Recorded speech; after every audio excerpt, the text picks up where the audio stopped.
আমানু বিরব্বিহিম ওয়াজিদনাহুম হুদা। আল্লাহ বলেন, ও নবীজি, এরা ছিল কতজন যুবক, আমানু বিরব্বিহিম, এরা নিজে নিজে গবেষণা করেন। এদের কাছে কোনো নবী রাসূল গোস কুতুব যায় নাই, দিনের দাওয়াত নিয়ে এদের কাছে কেউ যায় নাই। এরা নিজে নিজে আসমান নিয়ে গবেষণা করেছেন। আসমান তো এমনি হইতে পারে না। নিজে নিজে জমিন নিয়ে গবেষণা করেছেন। জমিন তো এমনি হইতে পারে না। সাত আসমান সাত জমিনের ভিতরে যত সৃষ্টি জীব আছে রে, এরা সৃষ্টি জীব নিয়ে গবেষণা করেন, নিজে নিজে কালিমা পড়েন। এরা মহান আল্লাহর উপর ঈমান এনেছিল। আমানু বিরব্বিহিম, তারা তাদের রবের উপর ঈমান এনেছিল। জুড়ে বলুন সুবহানাল্লাহ। কাহাফ বলে কেন নামকরণ করা হয়েছে? এক, সূরা কাহাফের আলোচ্য বিষয় কি? 2, 3 নম্বর হলো সূরা কাহাফের শানে নুজুল কি? এই 3টা বিষয়ের সংক্ষিপ্ত আলোচনা শুনে আমরা আসহাবে কাহাফের আলোচনা করব ইনশাআল্লাহ। আমার ভাই, এই সূরাটিকে কেন কাহাফ বলে নামকরণ করা হয়েছে? কাহাফ বলতে পাহাড়ের সুরঙ্গের আলোচনা মহান আল্লাহ এই সূরাতে করেছেন। বলতে অতীত যুগে কয়েকজন যুবক, এরা নিজে নিজে গবেষণা করে আল্লাহর উপর ঈমান এনেছিল। এদের কাছে কোনো নবী রাসূল, কোনো গোস কুতুব দ্বীনের দাওয়াত নিয়ে যায় নাই। নিজেরাই নিজে নিজে আসমান নিয়ে গবেষণা করে, নিজে নিজে জমিন নিয়ে গবেষণা করে, সৃষ্টি জীব নিয়ে গবেষণা করে এরা কালিমা পড়ে মুসলমান হয়ে গিয়েছিল।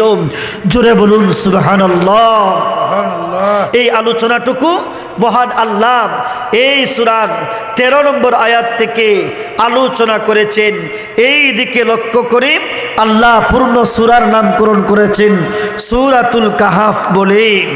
আসুন, এই সূরার আলোচ্য বিষয় হলো, আমার ভাই, হক এবং বাতিল, ঈমান এবং ঈমানের বিপরীতে যখন দ্বন্দ্ব হয়, তখন পরিশেষে ঈমান বিজয় লাভ করে।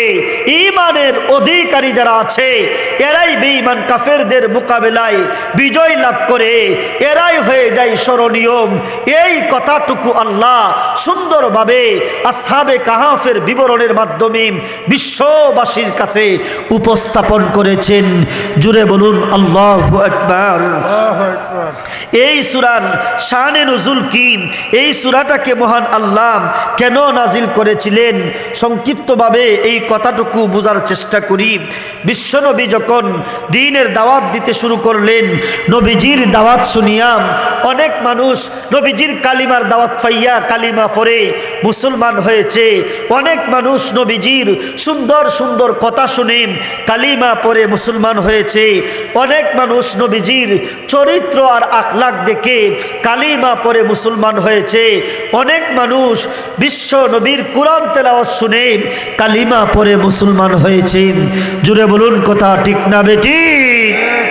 হে মুসলমান, নবীজির দাওয়াতের কাজ যখন শুরু হয়েছে, বেঈমান কাফেররা পড়ে গেছে খুব বেকায়দায়। নবীজির দাওয়াত যদি বন্ধ না করে, তাহলে বেঈমান কাফেরদের নেতৃত্ব চলে যাবে। আবু জাহাল, উতবা, সাইবা, রবিয়ার নেতৃত্ব চলে যাবে। এই কারণে মক্কার মুশরিকরা এক জায়গায় পরামর্শের মধ্যে বসেছে। পরামর্শ কি হবে? মুহাম্মদকে যদি দাওয়াতের কাজ বন্ধ করা না যায়, তাহলে মুহাম্মদ যে দাওয়াতের কাজ শুরু করেছে, মুহাম্মাদের দাওয়াতে সারা মক্কার সব মানুষ কালিমা পড়ে সবাই মুসলমান হয়ে যাবে। আমরা আমাদের নেতৃত্ব হারানোর সম্ভাবনা আছে। বলুন ঠিক না বেঠিক? এই কারণে বেঈমান কাফেররা পরামর্শ করে তারা তাদের মধ্য থেকে 2 জন ব্যক্তিকে নির্ধারণ করেছেন।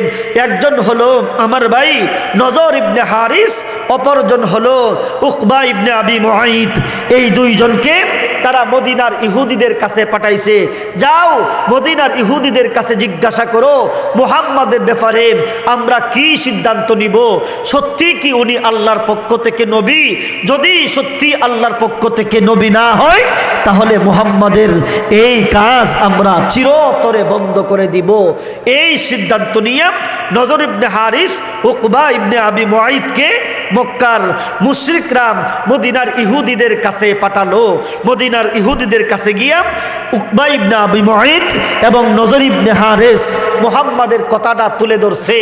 মুহাম্মদ সাল্লাল্লাহু আলাইহি ওয়াসাল্লামের দাওয়াতি কাজ সম্পর্কে মদিনার ইহুদিরা কি বলে, তারা এই আলোচনাটুকু শুনে মদিনার ইহুদিরা সিদ্ধান্ত দিল, হে উকবা ইবনে আবি মুআইদ, নজর ইবনে হারিস, যাও তোমরা মুহাম্মদকে গিয়ে 3টা প্রশ্ন করো। 3টা প্রশ্নের সঠিক উত্তর যদি মুহাম্মদ দিতে পারে মনে করবা মুহাম্মদ আল্লাহর পক্ষ থেকে সত্যি নবী এবং রাসূল, তার দাওয়াত গ্রহণ করো।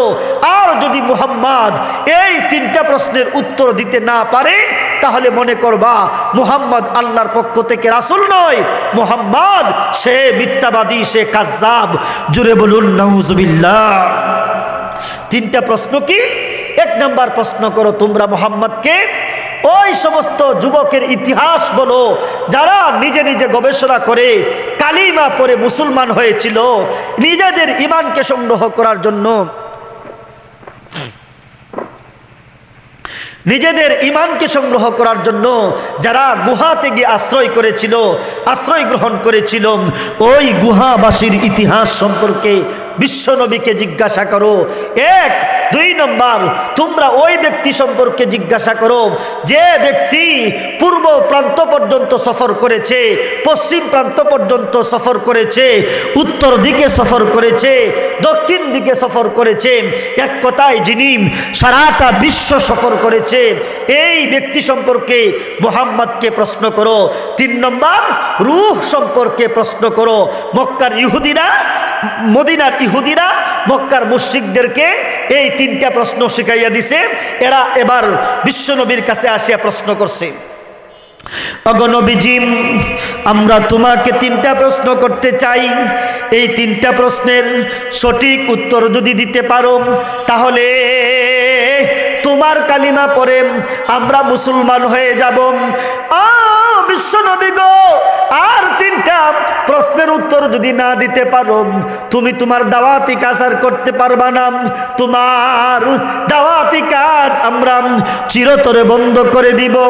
মুহাম্মদ রে, এই 3টা প্রশ্নের উত্তর দান করো। 3টা প্রশ্নের উত্তর দেও। 1 নম্বর প্রশ্ন হলো আসহাবে কাহাফ সম্পর্কে তুমি আমাদেরকে উত্তর দাও, তাদের ইতিহাস কি ছিল। 2 নম্বর, ওই ব্যক্তি সম্পর্কে তুমি আমাদেরকে উত্তর দাও যে ব্যক্তি সারাটা বিশ্ব সফর করেছে। 3 নম্বর, রূহ সম্পর্কে তোমার কাছে তথ্য চাই। রূহ কি জিনিস, এই রূহ সম্পর্কে তুমি আমাদেরকে সঠিক তথ্য দান করো। এই 3টা প্রশ্ন যখন মুহাম্মদ সাল্লাল্লাহু আলাইহি সাল্লামের কাছে করছেন, মুহাম্মদ সাল্লাল্লাহু আলাইহি সাল্লাম তার মনে দৃঢ় বিশ্বাস ছিল আমার আল্লাহ, আমার মৌলা এই 3টা প্রশ্নের সমাধান আসমান থেকে দান করবেন। জুড়ে বলুন কথা ঠিক না বেঠি?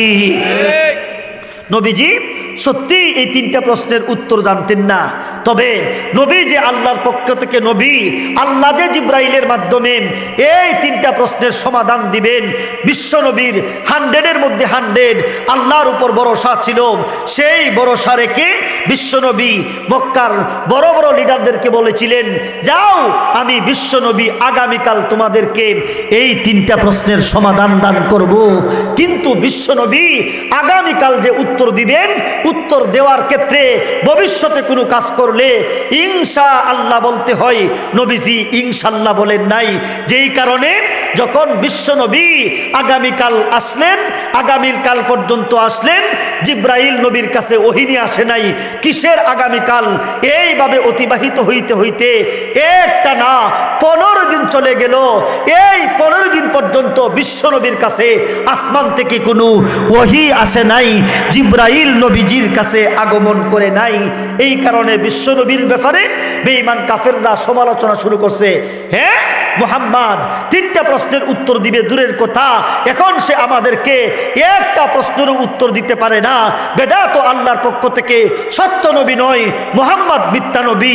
এইভাবে সমালোচনা যখন শুরু হয়েছে, বিশ্বনবী নিজেও দুঃখিত হয়েছেন, বারাক্রান্ত হৃদয় নিয়া তিনি আল্লাহর দিকে অপেক্ষমান আছেন আল্লাহর পক্ষ থেকে কখন ওহী আসবে।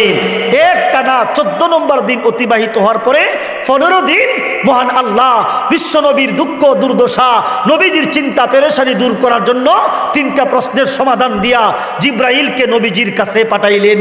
জুড়ে বলুন সুবহানাল্লাহ। আল্লাহ সমাধান দিয়েছেন।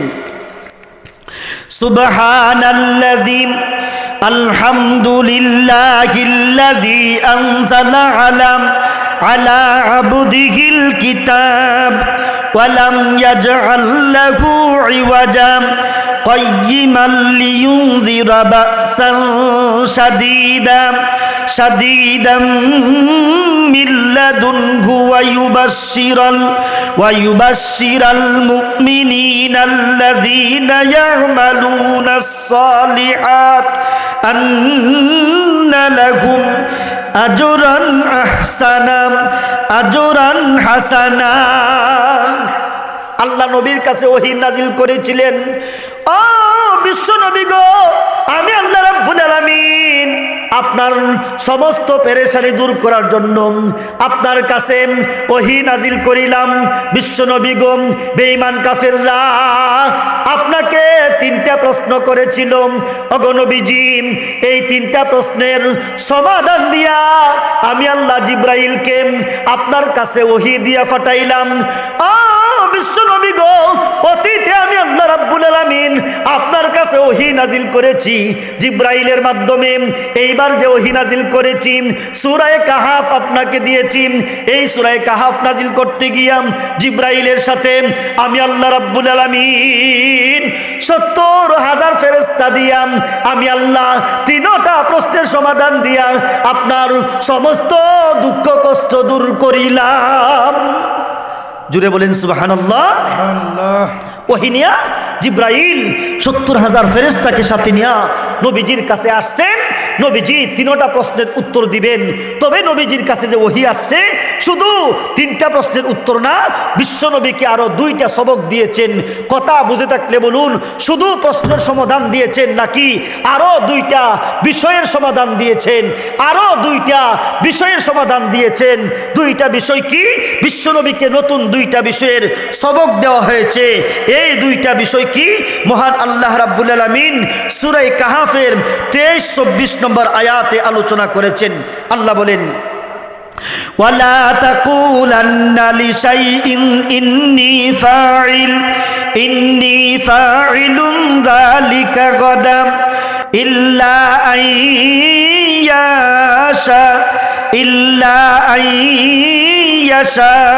আল্লাহ واذكر ربك إذا نسيت وقل عسى أن يهديني ربي لأقرب من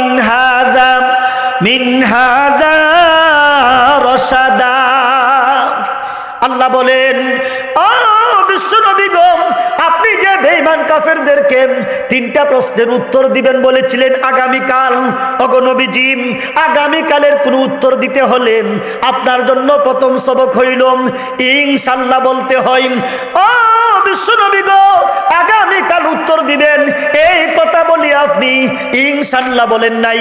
যেই কারণে আমি আল্লাহ রাব্বুল আলামিন একটানা 15 দিন পর্যন্ত ওহী বন্ধ রেখে আপনাকে আপনার উম্মতকে শিক্ষা দিয়েছি। নবীজি, ভবিষ্যতে যখন কোনো কাজের প্রতিশ্রুতি আপনার উম্মতের সাথে দিবেন, ওগো নবীজি, ভবিষ্যতে কোনো কাজ করার প্রতিশ্রুতি যখন দিবেন, আপনার জন্য 1 নাম্বার সবক হইল বিশ্ব নবী গো, ইনশাআল্লাহ বলিতে হইব। জুড়ে বলুন কথা ঠিক না বেটি? নবীজিকে একটা সবক শিক্ষা দিলেন, ভবিষ্যতে কোনো কথা বলতে হলে ইনশাআল্লাহ বলতে হয়। জুড়ে বলুন, ভবিষ্যতে কোনো কথা বা কাজ করতে হলে কি বলতে হবে? ইনশাআল্লাহ। সবাই বলেন কি বলতে হবে? ইনশাআল্লাহ। আজকের আলোচনা থেকে যদি এতটুকু নিতে পারেন তাহলে আজকের মাহফিল সফল। জুড়ে বলুন কথা ঠিক না বেটি? ভবিষ্যতে কোনো কাজ করতে হলে কি বলতে হয়? ইনশাল্লাহ। আল্লাহ নবীজিকে এই কথাটা ডাইরেক্ট শিক্ষা দিলেন, আর আমাদেরকে শিক্ষা দিলেন ইনডাইরেক্ট। নবীজির মাধ্যমে আল্লাহ বিশ্ব নবীকে শিক্ষা দিলেন, ও নবীজি, যদি ভবিষ্যতে কোনো কাজ করতে হয় ইনশাল্লাহ বলতে হয়। আপনাকে সরাসরি শিক্ষা দিলাম, আর আপনার উম্মতকে আপনার মাধ্যমে শিক্ষা দিলাম। জুড়ে বলুন কথা ঠিক না বেটি? একটা সবক। 2 নম্বর সবকটা বুঝেন। ولا تقولن لشيء إني فاعل ذلك غدا إلا أن يشاء الله واذكر ربك إذا نسيت وقل عسى أن يهديني ربي لأقرب من هذا রশাদা। এর ব্যাখ্যাতে লিখেছেন, ও বিশ্ব নবী গো, মহান আল্লাহ রাব্বুল আলামিন আপনার কাছে 15 দিন পর্যন্ত ওহী নাজিল করা বন্ধ রেখেছিলেন 2টা সবক শিক্ষা দেওয়ার জন্য। 1 নাম্বার সবক হলো, ভবিষ্যতে যদি কোনো কাজ বা কথা করবেন, অতি প্রতিশ্রুতি করতে হয়, এই ব্যাপারে আপনাকে ইনশাল্লাহ বলতে হবে। 1 নাম্বার সবক। 2 নাম্বার সবক হলো, ও বিশ্ব নবী গো, ভবিষ্যতে কোনো কথা বা কাজ করবেন, এই কথা বলার সময় ইনশাল্লাহ যদি ভুলে যান গো, তাহলে যখনই স্মরণ হবে তখনই ইনশাল্লাহ বলিতে হইব। জুড়ে বলুন কথা ঠিক না বেটি? 1 নাম্বার, ইনশাল্লাহ যখন কোনো কথা বলবেন অথবা প্রতিশ্রুতি দিবেন, সাথে সাথে ইনশাল্লাহ বলে ফেলবেন। যদি ইনশাল্লাহ বলতে ভুলে যান, যখন মনে হয় তখন বলেন। ইনশাল্লাহ ভুলে গেলে কখন বলতে হয়? যখন মনে হয় তখন। এই 2টা সবক দিয়া বিশ্ব নবীজির কাছে মহান আল্লাহ বেঈমান কাফেররা যে 3টা প্রশ্ন করেছিল, এই 3 প্রশ্নের সমাধান দিয়া সূরা কাহাফকে নাজিল করেছেন। জুড়ে বলুন আল্লাহু আকবার। এবার আসুন আমরা মূল বিষয়ে যাই। 3টা প্রশ্ন কি কি? একটা প্রশ্ন ছিল রূহ সম্পর্কে। 2 নম্বর প্রশ্ন হলো বিশ্বনবীকে জিজ্ঞাসা করেছিল গুহাবাসীর ইতিহাস সম্পর্কে। 3 নম্বর প্রশ্ন করেছিল বিশ্বনবী সাল্লাল্লাহু আলাইহি সাল্লামকে, ও নবীজি, এমন একজন মানুষ যে পৃথিবীর পূর্ব প্রান্ত থেকে পশ্চিম প্রান্ত পর্যন্ত সফর করেছেন, পশ্চিম থেকে পূর্ব প্রান্ত পর্যন্ত সফর করেছেন, এই ব্যক্তিটাকে, এই ব্যক্তির ইতিহাস আপনি আমাদের কাছে উপস্থাপন করুন। এই 3টা প্রশ্ন তারা বিশ্ব নবীর কাছে উপস্থাপন করেছিলেন। জোরে বলুন কথা ঠিক না বেটি? 3 প্রশ্নের 1 প্রশ্নের সমাধান মহান আল্লাহ রাব্বুল আলামিন সূরা বনী ইসরাইলের শেষ দিকে আলোচনা করেছেন। সূরা বনী ইসরাইলের শেষ দিকে মহান আল্লাহ রাব্বুল আলামিন বিশ্বনবীর কাছে যে 3 প্রশ্ন করেছিল, এই 3 প্রশ্নের 1 প্রশ্নের আলোচনা করেছেন। ইয়াসআলুনাকা আনির রূহ কুল হুয়া আমরু রাব্বি। এরা বলেছিল, ও বিশ্ব নবী গো, আপনি আমাদেরকে রূহ সম্পর্কে তথ্য দান করুন। রূহ কি জিনিস? বিশ্ব নবী গো, আপনি বেঈমান কাফেরদেরকে বলে দিন, রূহ হলো মহান আল্লাহ রাব্বুল আলামিনের পক্ষ থেকে একটা আদেশ। ঠিক না বেটি? রূহ বলতে কি? আল্লাহর পক্ষ থেকে একটা আদেশ। আল্লাহ আমাদের ভিতরে রূহ দিয়েছেন। রূহ বলতে আল্লাহ আমাদের ভিতরে একটা আদেশ করে দিয়েছেন। এই আদেশটাই আমাদের জন্য জীবন। এই রূহটা যতদিন পর্যন্ত আমার আপনার দেহের সাথে জড়িত থাকে, ততদিন পর্যন্ত আমরা আপনারা জীবিত। এই আদেশটা যদি চলে যায়, আদেশ চলে যাওয়ার সাথে সাথে আমার আপনার এই দুনিয়ার জিন্দেগি খতম হয়ে যায়। জুড়ে বলুন কথা ঠিক না বেটি? 1 প্রশ্নের সমাধান দিয়েছেন সূরা বনী ইসরাইলের শেষ দিকে। 2 নম্বর প্রশ্নের উত্তর আমাদের আজকের আলোচ্য বিষয়। 3 নম্বর প্রশ্নের সমাধান দিয়েছেন মহান আল্লাহ রাব্বুল আলামিন সূরা কাহাফের একেবারে শেষ দিকে। আল্লাহ রাব্বুল আলামিন বলেন, ইয়াসআলুনাকা আন যিল করনাইন কুল সাআতলু আলাইকুম মিনহু যিকরাম ইন্না মাক্কান্না লাহু ফিল আরদ ওয়া আতাইনাহু মিন কুল্লি শাইইন سببا فأتبع سببا حتى إذا بلغ مغرب الشمس وجدها تغرب في عين حمئة ووجد عندها قوما قلنا يا ذا القرنين إما أن تعذب وإما أن تتخذ فيهم حسنا আল্লাহ বলেন, ও বিশ্বনবী গো, বেঈমান কাফিররা আপনাকে প্রশ্ন করেছিল এমন ব্যক্তি সম্পর্কে তথ্য দেওয়ার জন্য যেই ব্যক্তি পৃথিবীর পূর্ব প্রান্তে সফর করেছেন, পৃথিবীর পশ্চিম প্রান্তে সফর করেছেন, পৃথিবীর উত্তর প্রান্তে সফর করেছেন, দক্ষিণ প্রান্তে সফর করেছেন, বলতেন সারাটা বিশ্ব সম্পর্কে যে ব্যক্তি সফর করেছেন, সারাটা বিশ্বে যে ব্যক্তি সফর করেছেন তথা যুলকারনাইন, ও বিশ্বনবী গো, এরা আপনাকে যুলকারনাইন সম্পর্কে প্রশ্ন করেছিল।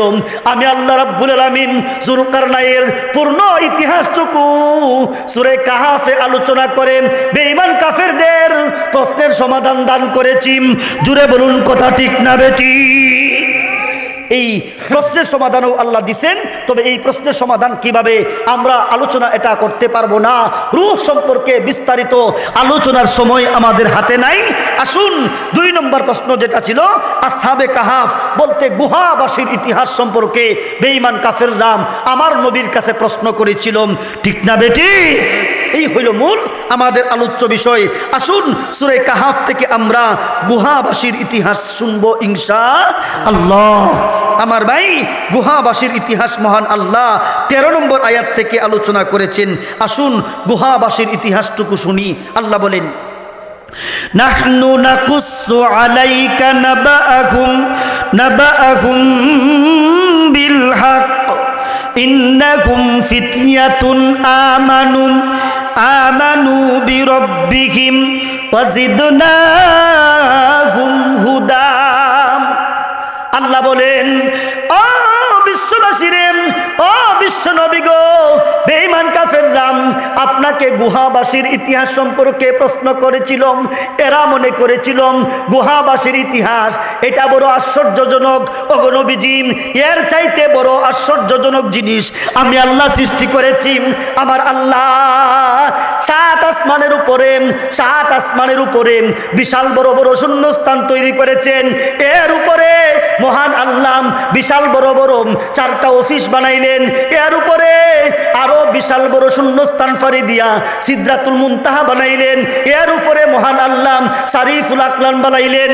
ও দলবল এলাকার বাইগারে, ও মা গো বোন গো, এর উপরে মহান আল্লাহ লাউহে মাহফুজ বানাইলেন। এর উপরে বিশাল বড় শূন্যস্থান ফারি দিয়া মহান আল্লাহ আরশে আজিম তৈরি করে রেখেছেন। এইটা হইল সব চাইতে বড় আশ্চর্যজনক জিনিস। এর চাইতে নিম্নতম আশ্চর্যজনক জিনিস হল আসহাবে কাহাফের আলোচনা। বিশ্বনবী গো, বেঈমান কাফেররা আপনার কাছে কাহাফবাসীর ইতিহাস সম্পর্কে জিজ্ঞাসা করেছিল। এই আলোচনাটুকু আমি আল্লাহ আপনার কাছে সত্য সত্য বর্ণনা করিব। জুড়ে বলুন সুবহানাল্লাহ। আল্লাহ এটা আলোচনা করবেন এমন ভাবে বিল হাক্কি, হক বলতে সত্য সত্য, এর মধ্যে বিন্দু পরিমাণ সন্দেহ নাই। জুড়ে বলুন কথা ঠিক না বেটি? আপনারা কি বলেন, কাহাফবাসীর ইতিহাস এটা আশ্চর্যজনক নাকি আল্লাহর আরশে আজিম যে আল্লাহ শূন্যস্থান রেখে দিয়েছেন এইটা বড় আশ্চর্যজনক? শূন্যস্থানও আল্লাহর আরশে আজিম রেখে দিয়েছেন। 7 আসমান আল্লাহ শূন্যস্থান রেখে দিয়েছেন। 7 আসমানের উপরে আল্লাহ কত বাহিনী তৈরি করে রাখছেন। এই সমস্ত জিনিস হলো আসহাবে কাহাফ থেকে আরো বড় আশ্চর্যজনক। জুড়ে বলুন কথা ঠিক না বেটি? এবার শুনেন কাহাফবাসীর ইতিহাস। আল্লাহ বলেন, ইন্নাকুম ফিতয়াতুন আমানু বিরাব্বিহিম ওয়াজিদনাহুম হুদা। নবীজি, বেঈমান কাফেররা আপনাকে গুহাবাসীর ইতিহাস সম্পর্কে জিজ্ঞাসা করেছিল। ও বিশ্বনবী গো, ইন্নাহুম ফিতয়াতুন, এরা ছিল কয়েকজন যুবক। এরা ছিলেন কি কয়েকজন যুবক। ফিতিয়াতুন অর্থ হইল যুবক, ইন্নাহুম ফিতিয়াতুন এরা হইল কয়েকজন যুবক। যুবক বলতে এদের বয়স 20-এর নিচে নয়, 25 থেকে ঊর্ধ্বে নয়। এরা ছিল 20 থেকে 25 বছরের যুবক। জুড়ে বলুন কথা ঠিক না বেটি? এরা কতজন যুবক? আল্লাহ বলেন আমানু বিরাব্বিহিম ওয়াজিদনাহুম হুদা। আল্লাহ বলেন ও নবীজি, এরা ছিল কতজন যুবক। আমানু বিরাব্বিহিম এরা নিজে নিজে গবেষণা করেন। এদের কাছে কোনো নবী রাসূল গোস কুতুব যায় নাই, দিনের দাওয়াত নিয়ে এদের কাছে কেউ যায় নাই। এরা নিজে নিজে আসমান নিয়ে গবেষণা করেছেন। আসমান তো এমনি হইতে পারে না। নিজে নিজে জমিন নিয়ে গবেষণা করেছেন। জমিন তো এমনি হইতে পারে না। 7 আসমান 7 জমিনের ভিতরে যত সৃষ্টিজীব আছে রে, এরা সৃষ্টিজীব নিয়ে গবেষণা করেন, নিজে নিজে কালিমা পড়েন। এরা মহান আল্লাহর উপর ঈমান এনেছিল। আমানু বিরাব্বিহিম তারা তাদের রবের উপর ঈমান এনেছিল। জুড়ে বলুন সুবহানাল্লাহ। এরা যে ঈমান আনছে, এদের কাছে কোনো নবীও যায় নাই, কোনো রাসূলও যায় নাই। এরা নিজে নিজে গবেষণা করিয়া আল্লাহর উপর ঈমান এনেছিল। জুড়ে বলুন সুবহানাল্লাহ। এখন শুনেন তারা ঈমানটা কিভাবে আনছে। আমার ভাই, অতীত যুগের ঘটনা। আমাদের নবী দুনিয়াতে আসার আগে ঈসা আলাইহিস সালাম দুনিয়া থেকে চলে যাওয়ার পরে এই মাঝখানের সময়ের ভিতরে কোনো নবী রাসূল ছিল না। আমার ভাই, কতজন যুবক অতীত যুগে এই সময়ের মাঝখানে এরা আফসুস দেশের অধিবাসী ছিল। আফসুস বলতে এশিয়া মহাদেশের একটা এরিয়া, যে এরিয়াটা আমার ভাই এশিয়া মহাদেশেই আছে। প্রাচীনতম এই শহরের নাম ছিল আফসুস। এরা কয়েকজন যুবক আফসুস দেশের বাসিন্দা ছিলেন। ওই দেশের রাষ্ট্রপ্রধান এরা ছিল মূর্তি পূজারী। দেশের জনগণ এরা ছিল মূর্তি পূজারী। এরা নিজে নিজে অনেক মূর্তি নিজেরা নাম দিয়া এই মূর্তির উপাসনা করত। মূর্তির সংখ্যা তাফসীরের কিতাবের মধ্যে উল্লেখ করেছেন, এরা জনগণ যত ছিল মূর্তির সংখ্যা ছিল এর চেয়ে বেশি। অর্থাৎ প্রত্যেক জনগণের আলাদা ইবাদত করার জন্য একটা মূর্তি ছিল। আবার কিছু মূর্তি ছিল সামাজিক মূর্তি, আবার কিছু সব মূর্তি ছিল রাষ্ট্রীয় মূর্তি। বলতে মানুষের সংখ্যা যত, মূর্তির সংখ্যা হলো এর চেয়ে আরো বেশি। প্রত্যেকেই মূর্তি পূজারী ছিল। এই যুগের রাষ্ট্রপ্রধানের পক্ষ থেকে ঘোষণা ছিল যে মূর্তি পূজা ত্যাগ করে ভিন্ন কোনো ধর্ম গ্রহণ করবে, এদেরকে রজম নামক শাস্তি দিয়া দুনিয়ার জীবন খতম করে দেওয়া হবে। বলতে এদেরকে রজম নামক ফাঁসির কাস্টে ঝুলানো হবে। জুড়ে বলুন নাউজুবিল্লাহ। এই দেশের জনগণ এরা ছিল বেঈমান, এরা ছিল মূর্তি পূজারী। রজম বলতে কি শাস্তি? আমার ভাই, রজম বলতে একটা ব্যক্তিকে তার বুক পর্যন্ত মাটির মধ্যে গাড়িয়া দাবাইয়া এরপরে ফাতর দিয়ে তাকে আঘাত করবে। কতক্ষণ? তার ভিতরে প্রাণ আছে যতক্ষণ, প্রাণ শেষ আঘাতও বন্ধ। এইভাবে শাস্তি দিয়ে মারলে এই শাস্তির নাম হলো রজম নামক শাস্তি। এই দেশের রাষ্ট্রপ্রধানের পক্ষ থেকে ঘোষণা ছিল এদের সারা বছরের একটা ঈদের দিন ছিল। ঈদের দিন বলতে একটা বিশাল বড় ঈদগাহ ছিল, বিশাল বড় মাঠ ছিল। এই মাঠটা পরিষ্কার করার জন্য সরকারি কর্মকর্তা ছিল। বছরে একদিন মাঠ পরিষ্কার করে সবাই এই জায়গায় উপস্থিত হইয়া সম্মিলিতভাবে রাষ্ট্রীয়ভাবে পূজা আদায় করে, পূজার উপাসনা করে। এই দিনটা ছিল এদের জন্য ঈদের দিন। জুড়ে বলুন নাউজুবিল্লাহ। যেই বছর ঘটনা ঘটছে সবাই ঈদের মাঠে গেছে ঈদের আনন্দ নিয়ে।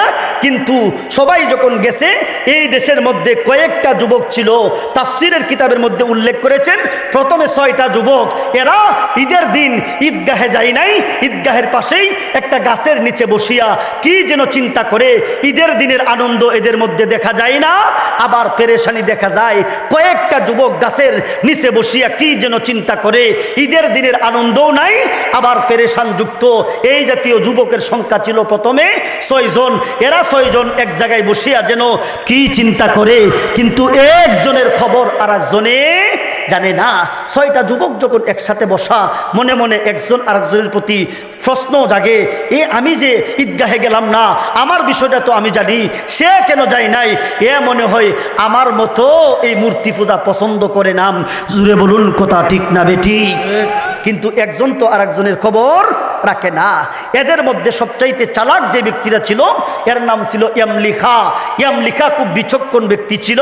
ইয়ামলিখা নিজের সংবাদটা গোপন রাখিয়া তার পাশের ভাইকে জিজ্ঞাসা করছে, এ মিয়া ভাই, আজকে ঈদের দিন, রাজ্যের সমস্ত মানুষ ঈদগাহে গিয়েছে ঈদের আনন্দ প্রকাশ করার জন্য, ঈদের আনন্দ প্রকাশ করার জন্য, মূর্তি পূজা করার জন্য। ও মিয়া ভাই, তোমার মধ্যে ঈদের আনন্দ দেখা যায় না, আবার তুমি ঈদগাহ যাও না, কারণটা কি গো? কি কারণে তুমি ঈদগাহে যাও না? কি কারণে তোমার মধ্যে ঈদের আনন্দ নাই? উত্তর দিয়েছিল, ও মিয়াম, তুমি আমাকে প্রশ্ন করেছো আমার মধ্যে ঈদের আনন্দ নাই, আমি ঈদগাহে যাই না। আমার মনে তুমি আমার কাছে যেমন প্রশ্ন করেছো আমার মনেও তো একই জাতের প্রশ্ন। তুমি কেন ঈদগাহে যাও নাই? তোমার কেন ঈদের আনন্দ দেখা যায় না? হে প্রশ্ন করছে একজন রে, হে আবার উল্টা প্রশ্ন করছে, আপনি কেন যান না? এরপরেও সে নিজের কথাটা গোপন রাখে নাই। মনে মনে সে মনের ভিতরে যে অঙ্ক করেছিল এই অঙ্কটা সে প্রকাশ করে দিয়েছে। মিয়া বাইরে, তুমি আমাকে প্রশ্ন করেছ ঈদগাহে কেন যাই না, ঈদের আনন্দ কেন নাই রে? শুনুন, ইন্নী ওয়াজ্জাহতু ওয়াজহিয়া লিল্লাযী ফাতারাস সামাওয়াতি ওয়াল আরদা হানিফা ওয়া মা আনা মিনাল মুশরিকিন। ও মিয়া ভাই, আসমান কে সৃষ্টি করেছে? জমিন কে সৃষ্টি করেছে? পাহাড় পর্বত কে সৃষ্টি করেছে? গুম আমাদেরকে কে সৃষ্টি করেছে? যিনি আসমান সৃষ্টি করেছেন, জমিন সৃষ্টি করেছেন, পাহাড় পর্বত নদী নালা খাল বিল সৃষ্টি করেছেন, আমাদেরকেও তো তিনিই তো সৃষ্টি করেছেন। মূর্তি যেগুলোকে আমরা নিজের হাতে বানাই, নিজের হাতে বানাইয়া প্রথমে তাদেরকে সম্মান দেই, পূজা করি। মহান আল্লাহ আমাদেরকে বানাইতে গিয়া দামি দামি কয়েকটা অঙ্গ দিয়েছেন। সবচাইতে দামি অঙ্গ হলো কপাল। এই কপাল দিয়া প্রথমে তাকে সেজদা করি, প্রথমে তাকে সেজদা দেই। এরপরে পূজা শেষে ওই মূর্তিকে পিছনের রাস্তা দিয়া বাঁশ ঢুকাইয়াম, নদীতে নিক্ষেপ করিয়াম, তারে আবার অপমান করি। যাকে সম্মান দিলাম তাকে আবার অপমান করলাম। এই জিনিস উপাসনার উপযুক্ত হইতে পারে না। ও মিয়া, আমি নিজে নিজে চিন্তা করে দেখেছি, যাকে নিজ হাতে বানাইলাম আবার নিজ হাতেই তাকে অপমান করিলাম, এই ব্যক্তি উপাসনার যোগ্য হইতে পারে না। উপাসনার যোগ্য ওই আল্লাহ, ওই সত্তাই হইতে পারেন যিনি আসমান সহ সমস্ত সৃষ্টি জগৎ সৃষ্টি করেছেন। আমি ওই সত্তার উপর ঈমান আনিলাম। আমি এই সত্তার উপর ঈমান আনছি। মূর্তি পূজা এটা আমার জন্য সাজে না, আমার জন্য মানায় না। বলুন কথা ঠিক না বেটি? হ্যাঁ, নিজের কথাটা কয়ে ফেলছি। এবার ইয়ামলিখা তার চোখ দিয়ে পানি ছেড়ে দিয়ে বলেন, ও মিয়া ভাই, আমারও তো একই অবস্থা গো। আল্লাহ আসমানকে সৃষ্টি করেছেন, জমিন যেই কে সৃষ্টি করেছেন, যিনি আসমান সৃষ্টি করেছেন, জমিন সৃষ্টি করেছেন, আমিও তো ওই সত্তার উপর ঈমান এনেছি। আমিও তো কালিমা পড়ে মুসলমান হয়েছি। লা ইলাহা ইল্লাল্লাহু ঈসা রূহুল্লাহ। ও মিয়া, যে আল্লাহ আসমান সৃষ্টি করেছেন, যে আল্লাহ জমিন সৃষ্টি করেছেন, পাহাড় পর্বত সৃষ্টি করেছেন রে, এই আল্লাহর উপর আমি ঈমান আনলাম। এই আল্লাহর উপর আমি ঈমান আনিয়া কালিমা পড়িয়া মুসলমান হয়ে গেলাম। দলবলের মুসলমান বলুন তো দেখি, এবার ঈমানদারের সংখ্যা হইল কত? দুইজন। দুইজন কতজন? দুইজন। দুইজনের মধ্যে কথা হয়েছে। এবার দুইজনের মনের কথা আর দুইজনের আলাপ এক জাতের হয়ে গেছে কা। এখন দুইজন মিলিয়া 3 নম্বর জনের কাছে গিয়ে কয়, ও মিয়া, তুমি পূজাতে যাও না, এখানে দেখা যায় তুমি বৈশা আছো, তোমার ভিতরে তো পূজার ঈদের দিনের আনন্দ দেখা যায় না, তুমি কেন গম ঈদগাহে গেলে নাম? ঈদের আনন্দ তোমার মধ্যেও নাই। এরা বলে যে এই কারণে তোমাদের মধ্যে ঈদের আনন্দ নাই, এই কারণে আমার মধ্যেও ঈদের আনন্দ থাকতে পারে না। ও মিয়া ভাই, সারা দেশের মানুষ মূর্তি পূজা করে, আল্লাহর নাফরমানি করে রে। সারা দেশের মানুষ আল্লাহর নাফরমানিতে লিপ্ত রয়েছে, এই কারণে আমি ঈদের আনন্দ প্রকাশ করতে পারি না। তোমরা যেই কারণে ঈদের আনন্দ প্রকাশ করো না, আমিও একই কারণে ঈদের আনন্দ প্রকাশ করতে পারি না। কথা বুঝে থাকলে বলুন, এই দেশে এখন মুসলমানের সংখ্যা কত? 3। কতজন? আপনারা কি কথা বুঝতেছেন? তিনজনে মিলিয়ে গেছে 4 নম্বরের কাছে, একই জাতের উত্তর দিছে। 4 নম্বর জন মিলিয়ে গেছে 5 নম্বরের কাছে, একই জাতের উত্তর দিছে। 5 নম্বর জন মিলিয়ে গেছে 6 নম্বরের কাছে, এও একই জাতের উত্তর দিছে। জুড়ে বলুন সুবহানাল্লাহ। আল্লাহ এই কথাটা বলেন, ইন্নাকুম ফিতয়াতুন আমানু বিরাব্বিহিম ওয়াজিদনাহুম হুদা। আল্লাহ বলেন, ও বিশ্ব নবী গো, বেঈমান কাফেররা আপনাকে প্রশ্ন করেছিল গুহাবাসীর ইতিহাস সম্পর্কে। আমি আল্লাহ আপনার কাছে গুহাবাসীর ইতিহাস সত্য সত্য বর্ণনা করিব, যার মধ্যে কিঞ্চিত পরিমাণ মিথ্যার অবকাশ নাই। ওগো নবীজি, ইন্নাহুম ফিতয়াতুন, এরা ছিল কতজন যুবক, আমানু বিরাব্বিহিম, ওগো নবীজি এরা নিজেরাই গবেষণা করে কালিমা পড়ে মুসলমান হয়ে গিয়েছিল। এরা নিজেরাই গবেষণা করে মুসলমান হয়ে গিয়েছিল। আমার ভাই, মুসলমানের সংখ্যা হইল মোট 6। এখন এরা 6 জন মিলিয়া পরামর্শের মধ্যে বসছে, ভাই রে ভাই, আমরা যে 6 জন ঈমান আনলাম, এই কথা যদি রাষ্ট্রপ্রধান জেনে ফেলে আমাদেরকে তো রজম নামক শাস্তি দিয়ে শেষ করে ফেলবে। বলুন কথা ঠিক না বেটি? এবার এরা দীর্ঘদিন পর্যন্ত, দীর্ঘ কয়েক বছর পর্যন্ত ঈমানের কথা প্রকাশ করে নাই। গোপনে গোপনে এরা লা ইলাহা ইল্লাল্লাহর তাসবিহ জপে। আমার ভাই, আল্লাহর ইবাদত বন্দেগী একটানা 2-3 বছর কথা করার পরে আল্লাহ এদের রাস্তা প্রকাশ করে দিছেন। ঈমান আনলে এটা গোপন থাকে না, ঈমানদারের ঈমান প্রকাশ হইয়া যায়। বলুন কথা ঠিক না বেটি? কিভাবে প্রকাশ হয়? এরাম গভীর রজনীতে উঠিয়াম বাসা বাড়িতে যাই নামাজে দাঁড়াইয়া আল্লাহর ইবাদত বন্দেগী করেন। 6টা যুবক নিজ নিজ বাসাতেই থাকেন। এই 6টা যুবক এরাম গভীর রজনীতে উঠিয়া যখন লা ইলাহা ইল্লাল্লাহর জিকির শুরু করে দেন, এরা যেই বাসাতে থাকেন, এদের আত্মীয় স্বজন আছেন, ভাই আছে, মা বাবা আছে রে, এরাও পর্যন্ত জিনিসটা জানিয়া গেল। শুধু এই জিনিসটা ফ্যামিলির সদস্যদের মধ্যেই সীমিত থাকে না, জনগণ পর্যন্ত তাদের ঈমানের সংবাদ জানিয়ে গেল। আল্লাহ এদের ঈমানের রাস্তা সমাজে প্রকাশ করে দিয়েছেন। জুড়ে বলুন ঠিক না বেটি? একটানা যেহেতু কয়েক বছর গোপনে ইবাদতবন্দেগী করার পরে প্রকাশই হয়ে গেছে গা, এরা কয় আর গোপন রেখে লাভ নাই, এবার চলো ঐক্যবদ্ধভাবে আমরা লা ইলাহা ইল্লাল্লাহ স্লোগান দিয়া আল্লাহর দ্বীন দুনিয়াতে প্রতিষ্ঠা করার চেষ্টা করব। কমপক্ষে নিজের ঈমান বাঁচাইতে হবে। জুড়ে বলুন কথা ঠিক না বেটি? এবার তারা একসাথে সম্মিলিতভাবে একটা ঘর বানাইছে, এখানে বসিয়ে এবার ইবাদত বন্দেগী করে। আমার ভাই, এরা যে 6 জন যুবক, এই যুবকের একটা পরিচয় দেওয়ার দরকার। এরা কার সন্তান জানেন? এরা ছিল সেই যুগের মন্ত্রী মিনিস্টারের সন্তান। এই যুগটা ছিল প্রেসিডেন্ট শাসিত। আমার ভাই, কেউ ছিল প্রধানমন্ত্রীর ছেলে, কেউ ছিল অর্থমন্ত্রীর ছেলে, কেউ ছিল আমার ভাই প্রধানমন্ত্রীর ছেলে, কেউ ছিল রাষ্ট্রপতির ছেলে। এরা এই জাতের দামি দামি সমাজের লোক যারা, নেতৃস্থানীয় লোক যারা ছিল, এদের ছিল ছেলে সন্তান। এই কারণে এদের ব্যাপারে সমাজে তাৎক্ষণিকভাবে কোনো সিদ্ধান্ত দেওয়া খুব কঠিন ছিল। জুড়ে বলুন ঠিক না বেটি? এরা ঈমান আনছে, প্রকাশ হয়ে গেছে, মন্ত্রী মিনিস্টার যারা আছে সবাই জানে। এখন তাদের ব্যাপারে কি ব্যবস্থা গ্রহণ করা যাইতে পারে? রাষ্ট্রপ্রধান তাৎক্ষণিকভাবে তাদের ব্যাপারে কোনো সিদ্ধান্ত নেয় নাই 2 কারণে। মুফাসসিরিন কিরাম উল্লেখ করেছেন, তৎকালীন যুগে রাষ্ট্রপ্রধান যিনি ছিলেন, ইনি শারীরিকভাবে অসুস্থ ছিলেন। তিনি চিন্তা করলেন, আমি যদি এই মুহূর্তে এই 6টা যুবককে ফাঁসির কাস্টে ঝুলাই, এই 6টা যুবক মন্ত্রী মিনিস্টারের ছেলে, দেশের অবস্থাটা স্বাভাবিক থাকবে না, দেশ কন্ট্রোল করা যাবে না। এই কারণে তাদেরকে তাৎক্ষণিকভাবে ফাঁসি দেয় নাই। 2 নম্বর কারণ ছিল পার্শ্ববর্তী রাষ্ট্র, এটা ছিল আমেরিকার মতো অস্ত্রে শস্ত্রে সজ্জিত, জনবলে সজ্জিত। এই রাষ্ট্রটার নাম ছিল রোম। আমার ভাই, এই রোম সম্রাট দিকিয়ানুস হেও চিন্তায় ছিল, এই যে আফসুস শহরটা আছে, এই আফসুস শহরটা ছিল কাতারের মতো, কুয়েতের মতো, অর্থাৎ অর্থের বল আছে কিন্তু জনবল নাই, অস্ত্রের বল নাই। অর্থ আছে, টাকা পয়সা আছে, সে সবসময় চিন্তা করত আমার অস্ত্রের বল আছে, জনবল আছে, আমি যদি আফসুস শহরের মধ্যে আক্রমণ করিয়া দেশটাকে বিজয়ী করতে পারি, তাহলে আমার জনবলের সাথে, অস্ত্রের বলের সাথে অর্থের বলও হয়ে যাবে। এই চিন্তায় সে সবসময় চিন্তিত থাকতো। যেই কারণে আফসুস দেশের রাষ্ট্রপ্রধান এই যুবকগুলোকে ফাঁসি দিল না দিয়া তাদেরকে দীর্ঘদিন পর্যন্ত এইভাবে আমার ভাই কালিমা লা ইলাহা ইল্লাল্লাহ পড়ার সুযোগ দিয়েছিল।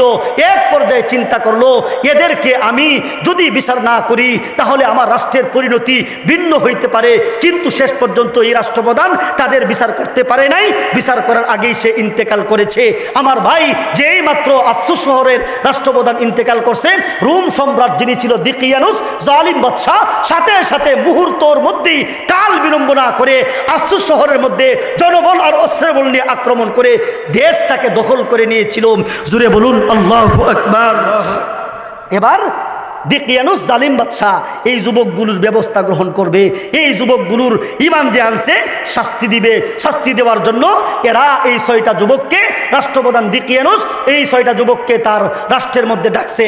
ডাকাইয়া নিয়া সে প্রথমে প্রস্তাব করছে, ও যুবকেরা, তোমরা তো আমার এই রাজ্যের বিভিন্ন দামি দামি নেতৃস্থানীয় ব্যক্তিবর্গর ছেলে, কেউ প্রধানমন্ত্রীর ছেলে, কেউ রাষ্ট্রপ্রধানের ছেলে, কেউ অর্থমন্ত্রীর ছেলে।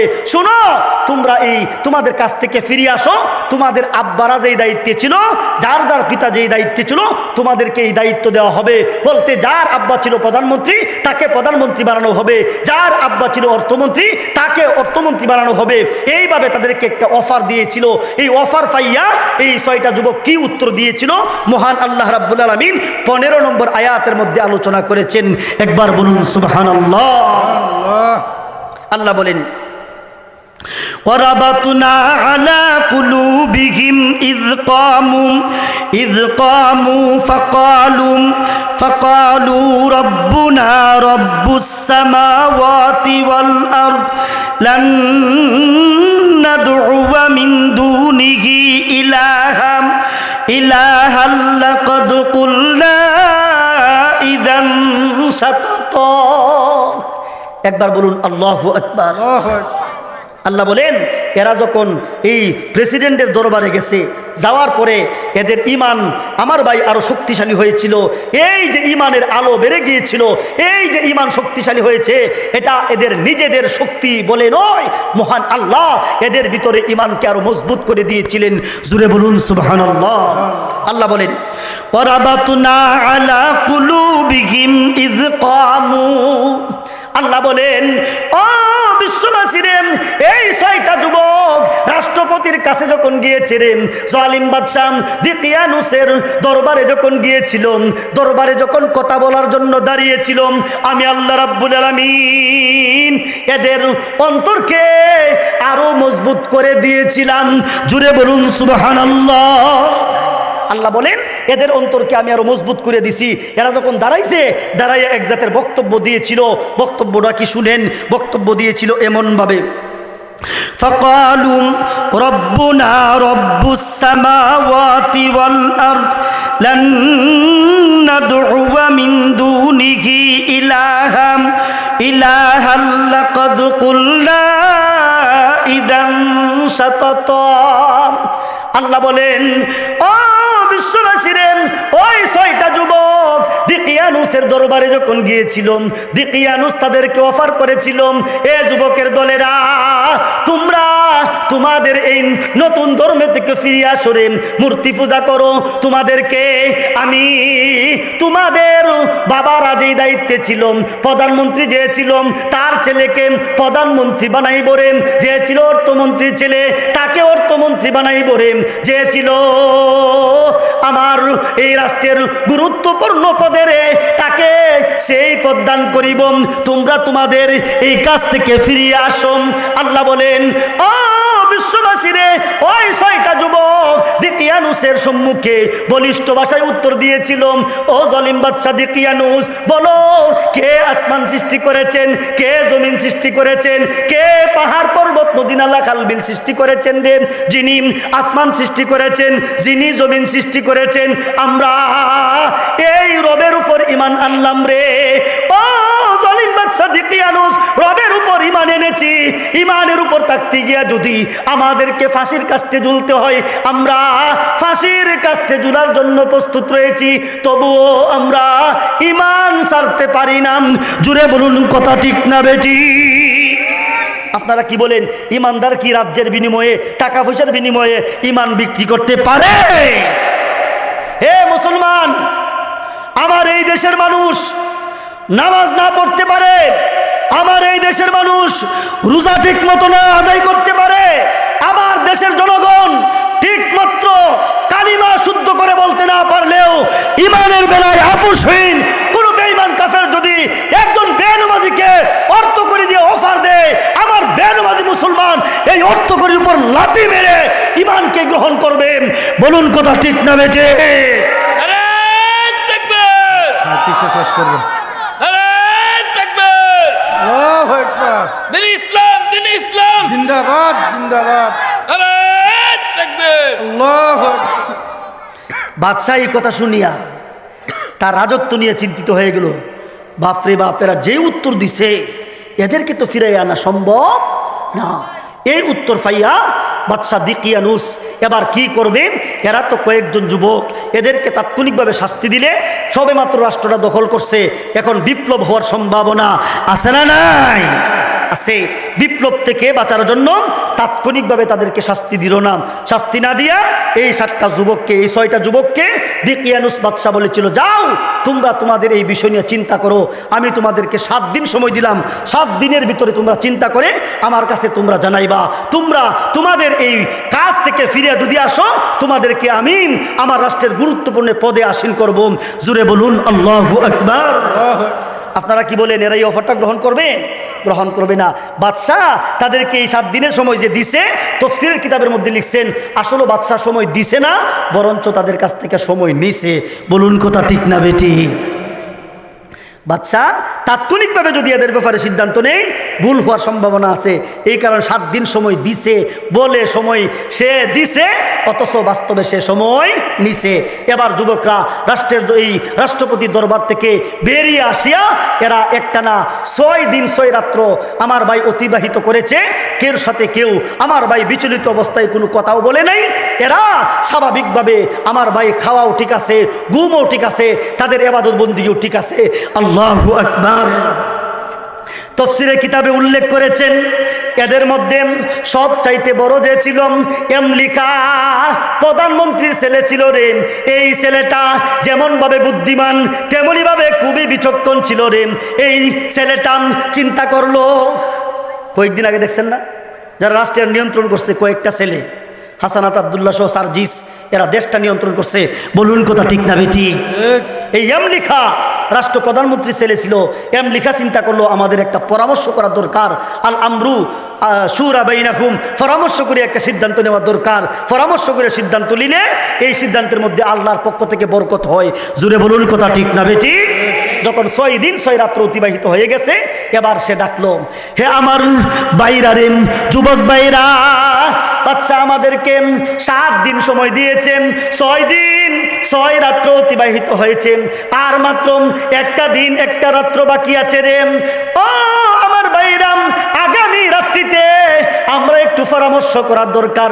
এই কারণে আমেরিকা তার আরো 5 জন সাথীর কাছে মেসেজ পাঠিয়ে দিয়েছেন, সংবাদ পাঠিয়ে দিয়েছেন, আগামীকালকে আগামী রাত্রিতে আমার বাসভবনের আন্দরমহলে তোমাদেরকে নিয়ে একটা পরামর্শ করতে চাই রে। এই পরামর্শ করিয়াম আমরা কি করব না করব, আমরা বাদশাহ দিকিয়ানুসকে সিদ্ধান্ত জানাইব। জুড়ে বলুন কথা ঠিক না বেটি? যখন 6 দিন শেষ, রাত্র আসছে সামনে, এই রাত্রটা ফাড়ি দিলেই 7 রাত্র চলে যাবে।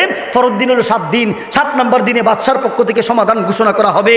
এরা সমাধান ঘোষণা করার আগেই এরা পরামর্শের মধ্যে বসছে।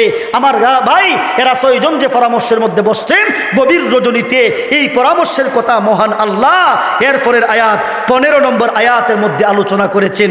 জুড়ে বলুন সুবহানাল্লাহ। দেখছেন নি, আমাদের নবীজির কাছে নাজিল করেছেন। জুড়ে বলুন কথা ঠিক না বেটি? এরা আমার ভাই 7ম রাত্রিতে যখন এরা গভীর রজনীতে পরামর্শের মধ্যে বসছে, পরামর্শের মধ্যে এরা যেই আলোচনা করেছিল, এই আলোচনাটা হইল 15 নম্বর আয়াত। আর সভাপতি সাহেব এদের আলোচনা শুনিয়ে যে সিদ্ধান্ত দিয়েছিল, এই সিদ্ধান্তটা হইল 16 নম্বর আয়াত। আরো একবার বলুন সুবহানাল্লাহ। এরা কি পরামর্শ করছে আল্লাহ বলেন, হাউলাই কওমুন আত্তাখাযু মিন দুনিহি আলিহাম লাউলা ইয়াতুনা আলাইহিম বিসুলতানিম বাইয়িন ফামান আযলামু মিম্মান ইফতারা আলাল্লাহি কাযিবা। এই হলো এদের পরামর্শ। আমার ভাই একজন মিটিংয়ের মধ্যে সভাপতি বানাইছে, এই 6 জনের মধ্যে যে সবচাইতে বড়, সবচাইতে বুদ্ধিমান এমলিখাকে বললো, ও এমলিখা, আজকের মিটিংয়ের সভাপতি হইলা তুমি যে সিদ্ধান্ত দেও এটা হবে আমাদের সম্মিলিত সিদ্ধান্ত। জুড়ে বলুন কথা ঠিক না বেটি? এই 5 জন পরামর্শ দিবে, পরামর্শ শুরু করছে। আপনাদেরকে জিজ্ঞাসা করতে চাই, 5 জনের পরামর্শ যেহেতু 5টা, কোরআনের আয়াত কমপক্ষে 5টা হওয়ার দরকার ছিল। বলুন কথা ঠিক না বেটি? পরামর্শ দিছে কয়জনে? 5 জনে পরামর্শ দিছে। এদের পরামর্শের জন্য আয়াত 5টা হওয়ার দরকার ছিল, কিন্তু আল্লাহ পরামর্শের আয়াত দিচ্ছেন একটা। তাইলে বোঝা গেল এরা 5 জনের পরামর্শ ছিল এক। এরা 5 জনের পরামর্শ ছিল কি? এক। তাহলে আমি শুধুমাত্র একজনের পরামর্শটা বলবো। একজনের পরামর্শই 5 জনের পরামর্শ। আল্লাহ এদের পরামর্শের কথা বলেন, হাউলাই কওমুন আত্তাখাযু মিন দুনিহি আলিহাম লাউলা ইয়াতুনা আলাইহিম বিসুলতানিন বাইয়িন ফামান আযলামু মিম্মান ইফতারা আলাল্লাহি কাযিবা।